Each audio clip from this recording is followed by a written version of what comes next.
My hyperactive historians, my sword-swinging sapphics. I know there's a lot of both of you out there. We're taking a look at another longsword from Swordier today with a full review. This is one of the most interesting longswords I've seen on their site, and the model is the SWMZ-1001. The classification of this sword is considered a Type 16A style longsword or hand-and-a-half sword from the oakshot typology. If you're not familiar with the oakshot typology, it is a list of longswords, arming swords, and hand-and-a-half swords based on shape. Right off the bat, aesthetically, you can see that the handle is wire wrapped, which I've always been a huge fan aesthetically of. I'm still deciding if I like it practically. This is actually the first sword I've ever seen that has this wire wrap that's at the price point it is on the site as of this review. It's $329 for the sword and the scabbard. And that scabbard is also looking really, really good. The suspension system that is now included with a lot of the Swordier model swords has been upgraded. So this looks like something that I got on my Pavel Mock sword. I've seen Albion scabbards that look similar to this, maybe not the same kind of leather, but they have this 2-point suspension system. And these scabbards tend to cost quite a bit of money. Now, we've said this in our previous reviews of Swordier reviews that their scabbards for the price point is really good, because a sword like this can cost you upwards of $500 on its own. The scabbard will cost you another $100 to $200 depending on the quality, sometimes even more. So the fact that this one comes with a scabbard that's wood cord, has the suspension system, it is all genuine leather, and it's very sturdy, and the fit is very good. This has been the case on almost every Swordier sword we've gotten. At $329 already very good. Full transparency, we were sent this sword for free, so that might make you feel like my opinion on this is going to be biased, but I don't like every sword we get for free, and if we find anything wrong with it, I will do my very best to be honest in our review of it and illuminate the parts that either failed or I did not like and should be improved. I do this because I think that this is the only way makers will actually make things we want. You have to be honest about what you do and don't like when you receive these swords, otherwise they'll keep making what financially makes sense to them and what they think everybody actually wants. And just a reminder that if you like sword content like this, as well as instructions on how to use the sword, please give our channel a like and subscribe, and remember to turn on the notification bell so you know when we upload our next video. Let's go to the table and take a closer look at this sword. Starting from the back, the fishtail pommel is not unlike other fishtail pommels I've used on other swords, such as the Dark Sword Armory Gothic longsword. It is a bit squared off at around this angle, and that's what creates the friction point right at that tip right there. So sometimes when you're throwing cuts, if you hold down by the pommel, you are going to feel it poke into you. The peen is visible and not ground in to the pommel itself, which is fine for this price point, but the peen does look very durable, like it's not going to come off. There's no rattling on it, and it doesn't look raised too far from the surface of the sword. One of the most noticeable features of this sword is the half wire wrap on the grip. The wire looks like a twisted variant. I thought that this would be less comfortable, but it actually is fine with bare hands, and if you use gloves, it's even better. This leather is apparently genuine leather. I used to think it was a faux leather, but I was corrected by Alex. This is a real leather. It does have a sort of PU or plastic feel to it. It doesn't have a leather smell, and it is stitched on the side right here. I'm not really a fan of the side stitching aesthetic, but we've never had a model with the stitching coming off, and because this is not being used in any kind of HEMA full contact sport, you're probably never going to have this come off unless it gets hit by something. The crossguard is an upswept design that we have seen on a previous Swordier model that we've used, so these are most likely parts that are reused throughout different designs, and that's totally okay, especially for this price point. And it has a center ridge that comes up into a peak. I'm not a fan of this design personally because I like to put my thumb on the side of the blade, and this makes it a little less comfortable, but that's just me. You might like that design. The recession from the crossguard into the blade has a very noticeable dip, So there is no flush fitment between the crossguard and the blade itself. That does not mean that the sword feels rattly or loose. It just isn't as aesthetically tight as other swords might be. And that's okay, because again, I think that they're reusing these crossguards for multiple types of sword designs, and that does make a more economic choice and keeps the cost of the sword down. When swords are custom made, you're going to see that tight fitment because that crossguard is only meant for that one blade.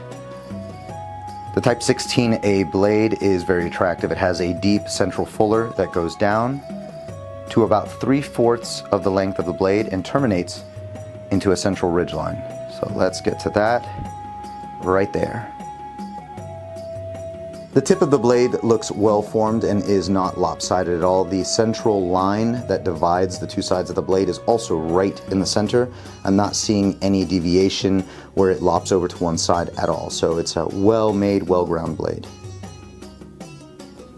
Overall, this model is a very eye-catching blade aesthetically. If this were hanging on a wall with other long swords, the red with half wire and fishtail pommel is going to definitely catch your eye. Whether this is your style or not, it's just something that is going to stand out a little more, which I like, because in a sea of swords that kind of all look the same, we do need a little variety.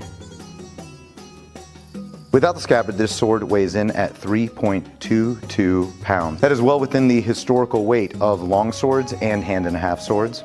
And I do find that this sword has distal taper. You can see from the ricasso, it is that wide. The center of the blade is that wide, and the very end of the blade is that wide. Now I will say that the difference between the center and the end is not very pronounced. I've seen other swords that have a very drastic distal taper, but I feel like this thicker end is probably going to give it a little bit more of that choppy power. And that might be exactly why the point of balance was shifted all the way close to the crossguard, so that way you could have a little bit more meat at the end of the blade and still not have it feel like a great lumbering axe. And that's what makes this sword feel so good in the hands. One of the reasons why I think this sword feels so good for being as big as it is its point of balance, and that is right there, which we did measure this with measuring tape earlier, and that is going to be 3 inches from the crossguard. That's actually a lot closer to the crossguard than the last Swordier models we've reviewed, which were closer to 5. The further out your point of balance, the heavier and choppier the sword is going to feel. Because this blade has a wider blade, I don't really think it needs to feel so front heavy. It's going to have a lot of cutting authority anyway. So this was very well balanced for a sword this big, and that's why I think it feels usable in one hand if you had to, right? It's not perfect for one hand. I can feel it straining on the arm. I can feel it straining on the arm a little bit, but it feels really good in the hands. And that point of balance is going to be why that is. Let's find the point of percussion. So the point of percussion is the place on the blade that you want to hit with, because the most amount of force is going to go from your body into this specific part of the blade. I have a feeling it's going to be about right here. Here's how you test it.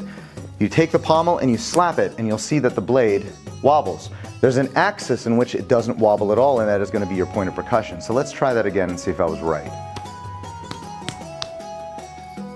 Yep, it is right there, so right below where I was thinking. I thought it was about right here. It's actually about right there, and that would be the sweet spot to actually cut with. So right below where the fuller ends, you're going to get the most energy going through that target, and if your edge alignment is correct, you're going to have a cleaner cut hitting with that part.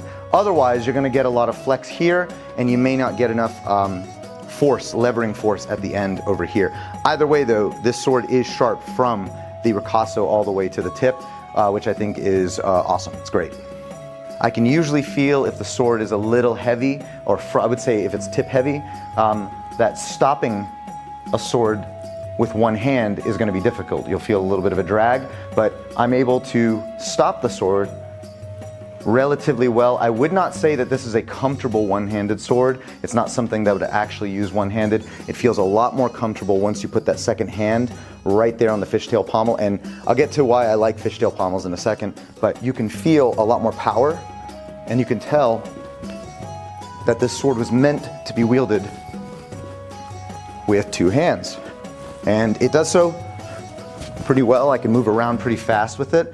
This sword's also very easy to keep the point on line with, and again, I think that that's because of the point of balance. It's very easy to aim a thrust exactly where I want it to go. And I think that's just because it doesn't feel like there's a whole lot of weight in the tip. It's not dragging it down. I'm not having to control it with the back of my hand. It feels light. It feels very light, right? I can move it around. I can fight with it if I had to. Obviously, I'm not going to be fighting around with sharps, but moving that tip around and making it unpredictable is very, very easy with this sword. I've cut with quite a few long swords that have fishtail pommels, and I find that using it to align the edge is actually quite easy. So if you actually use the shape of this bladed pommel to aim the edge, a lot of times it's easier to get a good alignment than if you have like a rounded scent stopper or a circular pommel. I just find this to be a little easier. The thing I do not like about fishtail pommels is they can be a little uncomfortable, especially about right here, right at that point. It can dig into your palm right here, and you can feel it. And if you just look how sharp that is, it's very squared off. If this had a little bit more chamfering or radius right here, I think it would feel a little better. But because it's so squared, as soon as you do this, you can feel that little point digging into your palm. So I can see that a lot of people might want to prefer holding a little higher, and then you don't feel it as much, right? It's very easy to get sword wind on this sword because it's easy to align the edge. I'm finding that even on bare hands, the wire grip is not too abrasive. I imagine with gloves it's even more comfortable, but I don't really feel it cheese grating my hand all that much. It feels pretty good. It's very easy to get it to align properly. You can hear the sword wind on it. So I assume this is going to be relatively easy to cut with. One thing I'll say right now that I'm not a fan of is I always dislike ridges right here on the center of the crossguard. I like to thumb the blade every now and then, and this always just makes it kind of hard to reach the blade up here, and it feels a little uncomfortable here. It's not a deal breaker. It's not like it's sharp or anything. It's just, it feels unnatural to want to put your thumb up there when there's something already there. But when you have like a recess or it's flat, it feels a lot better to do that. How about sharpness out of the box? Just touching it, the edge feels extremely keen, but we're gonna do a paper test like we always do. Let's try the other side. And the tip. This thing is razor sharp, just like every other Swordier sword you've ever gotten. I haven't gotten one that's been dull yet, and it doesn't have a secondary bevel, or if it does, it's very small. The blade looks lenticular, and that's honestly the best geometry you can get on a sword. That's shaving it. But enough of how this feels. Let's see how it cuts. Let's go. First cuts with the Swordier longsword. Let's go ahead and try just some lighter cuts and see if we can get through these bottles.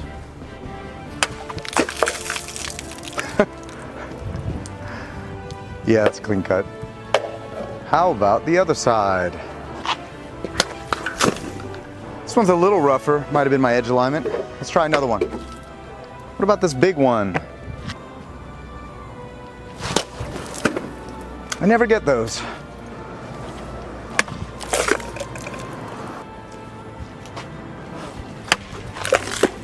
Yeah, my descending cuts are good.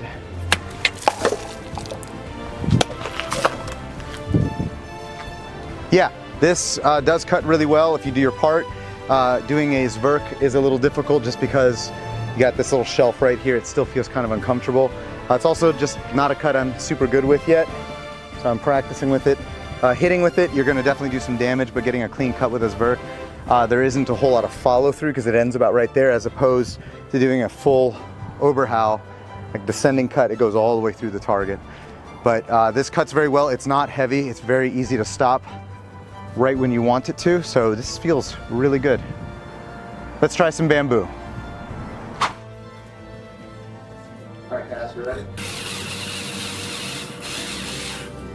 All right, we're gonna try a rising cut on this. Not sure how well this is gonna go, but we're gonna try it anyway. No. Yeah, it was dry. You can see the pieces.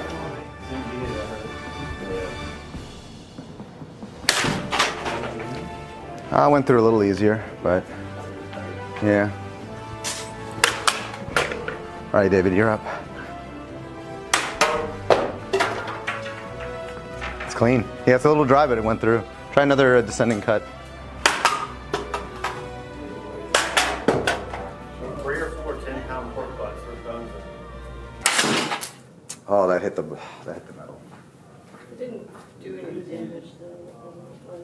Holly hit the little metal flange that's on the stand because it slid down and hit, and I'm feeling the edge, and there's nothing on the edge at all. It's a little bit duller than before, but there's no bend or anything, and that's actually very surprising because normally when you hit anything metal with any of these swords, you'll see a pretty hard chip. On the last Swordier sword this happened to, we actually had a bend in the edge that I had to take out with a sharpener, but this one, I can't feel anything. It's just a tiny bit less sharp than it was before, which can be touched up. So really good job on the heat treat Swordier. Thanks for joining us on the review of the Swordier 1001 longsword.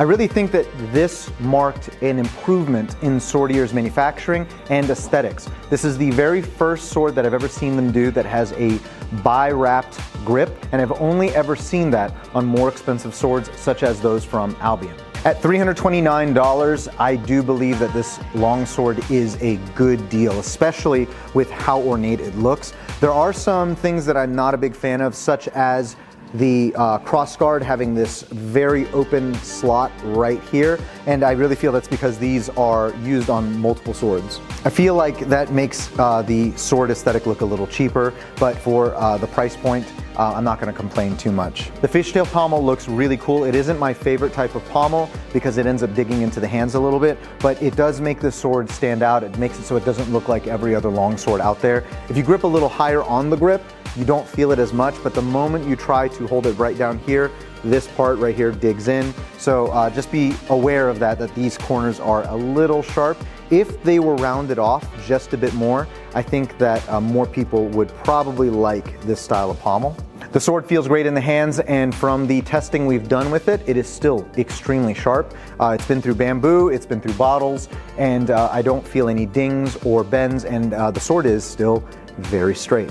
I also feel that Swordier started changing the way that they did scabbards with this sword, because we have this leather-wrapped wood core scabbard, very much like their other designs, but this looks like a historical scabbard instead of the plain Jane ones they used to have with their older models.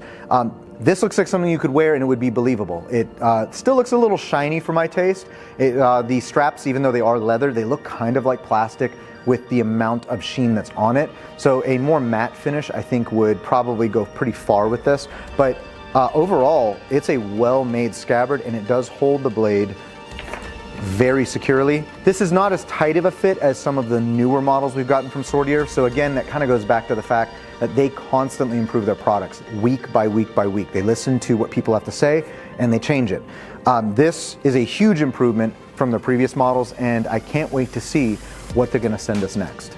Thanks for joining us on this review. If you're into historical sword fighting, check out our website, www.historicalfightingarts.com. Later this year, we're going to be releasing tutorials on how to fight with the many different weapons that we teach at our school. And if you are local to the Hampton Roads, Virginia area, come check us out. Your first class is always on us, and we teach a class almost every single day of the week on Langmesser, longsword, and many more sword disciplines.